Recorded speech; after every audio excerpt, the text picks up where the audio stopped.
आज होली थी। बाहर सभी लोग होली के रंग में डूबे हुए थे।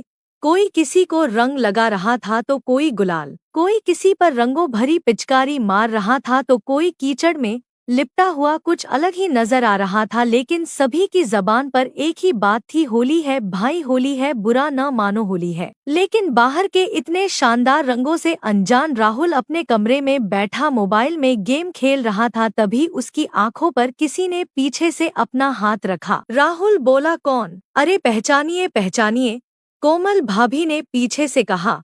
तभी राहुल समझ गया कि कौन है। उसने कोमल से कहा, कोमल भाभी आप? कोमल भाभी बोली, अरे वाह देवर जी, आप तो तुरंत पहचान गए। कोमल ने अपना हाथ राहुल की आंखों से हटाया और जैसे ही उसने अपना हाथ हटाया तो उसने देखा कि उसके सामने सिर्फ कोमल भाभी ही नहीं बल्कि दिव्या और रंजना भाभी भी हैं।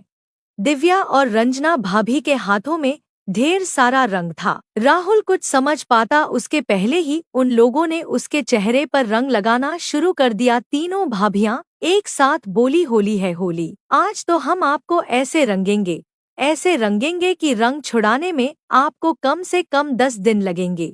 ये कहकर उन लोगों ने फिर से राहुल को रंग लगाना शुरू कर दिया। इस बीच कोमल भाभी ने बाल्टी में रंगों को घोला और राहुल की ओर देखते हुए कहा, देवर जी तैयार है ना रंग भरी बाल्टी में डुबकी लगाने के लिए? ये कहकर कोमल बाल्टी के रंगों को एक पिचकारी में भरकर राहुल पर डालने लगी। राहुल कहने लगा, अरे अरे हो गया भाभी, अब कितना रंग लगाएंगी? तभी कोमल ने कहा, अरे ऐसे कैसे हो सकता है भाभी, और देवर की होली भी भला इतनी जल्दी खत्म होती है क्या? ये कहकर उन तीनों ने राहुल को पकड़ा और उसे बाहर ले जाने लगी। असमंजस से राहुल बोला, अरे कहाँ ले जा रही है मुझे आप लोग? दिव्या कहने लगी कि आप भी ना सवाल बहुत पूछते हैं देवर जी, चलिए ना जहाँ ले जा रहे हैं। उसके बाद तीनों भाभी राहुल को एक रंग के भरे टब के पास ले गई। राहुल ने जब रंगों से लबालब भरे उस टब को देखा तो बोल पड़ा, ओ तेरी, अभी और भी रंग बाकी है। राहुल की बात अभी खत्म भी नहीं हुई थी कि दिव्या भाभी ने उसे जोर का धक्का मारा और वो उस टब में जा गिरा। उसके बाद सारी भाभियां जोर जोर से खिलखिलाकर हंसने लगी और तभी रंजना उससे कहने लगी कि क्यों देवर जी, आ रहा है भाभियों के साथ होली खेलने का मजा? राहुल ने हामी भरते हुए कहा, आ तो रहा है, लेकिन ऐसा लग रहा है कि होली एक तरफा हो रही है। कोमल राहुल की बात सुनकर कहने लगी, अरे ऐसा क्यों? राहुल बोला, क्योंकि अभी मैंने कहाँ लगाया आप लोगों को रंग? अरे जैसे आप लोगों ने मुझे रंगों से भर दिया,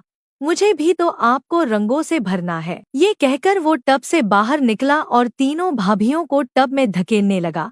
तभी दिव्या ने बोला, अरे यार, ये देवर जी क्या कर रहे हैं? तीनों भाभियां बोली, अरे छोड़ दो मेरा हाथ। अरे देवर जी छोड़िए ना।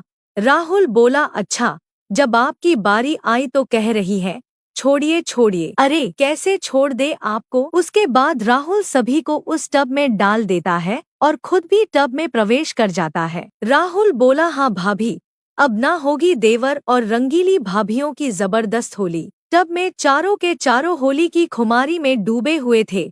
राहुल कभी कोमल भाभी को रंग लगाता तो कभी रंजना भाभी को, कभी तीनों भाभियां उसके चेहरे को फिर से रंग देती। इसी में राहुल ने कहा, क्यों रंगीली भाभियों, ये वाली होली कैसी है?